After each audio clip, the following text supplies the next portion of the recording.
I come from the world of music and the arts. By the time I was 26, I'd co-produced a record that has sold over 5 million copies to date, Baruch Hashem. One of the things that intrigued me when I became Torah observant was that I met frum people who were fascinated to know what some of the so-called stars that I'd met were like. I sensed an ever so slight tinge of FOMO. It's like, we all know the Torah is true and there's a Rabbi Shalom and Olam Haba and all that, but I'd love to get some of that glut Olam Hazeh if it wasn't Osa. Gentlemen, let me tell you, I wore the t-shirt. I wove the t-shirt.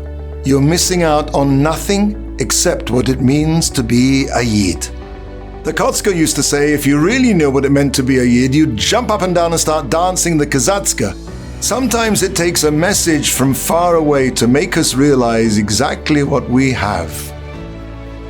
South Korea is one of the most tech, fast-paced countries on earth. Robots bringing food to your table. There's technology the world hasn't even seen yet. There's an education system that's one of the most intense in the entire world. But believe it or not, in South Korea, they learn Talmud in their schools. About 25 years ago, Korean educators were fascinated by the success of the Jewish people. Here was a nation that had been through exile after exile, pogroms, Holocaust, bloodshed, torture, and yet somehow they'd managed to produce the most influential, radically transformational people on the earth. Nobel Prize winners, scientists, doctors, business leaders, thinkers way out of proportion to their numbers. And the Koreans asked the same question that the rest of the world has always asked, and that is, how is it possible that people running for their lives seem to have lived the most fruitful of lives?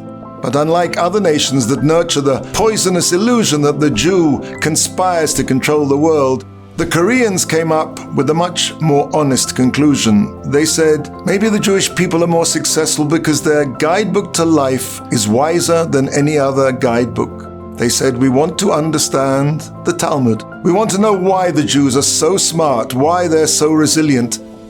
The Torah says, Ki beirachacha mikol ha'amim, the Jewish people will be the most blessed of all the nations. The history of the Jewish people shows that we've lived far richer lives than anyone else. The next time you feel like you want to give up, that you're fed up with having to control yourself at every corner, that you feel you're missing out on a good life, that life would be just so much easier if we didn't have to always be on guard, remember, our guide to life has been tested and proven generation after generation. Sometimes it takes other people looking from the outside to tap us on the shoulder and remind us that we got the gold. And what the world has is just so much Tinseltown.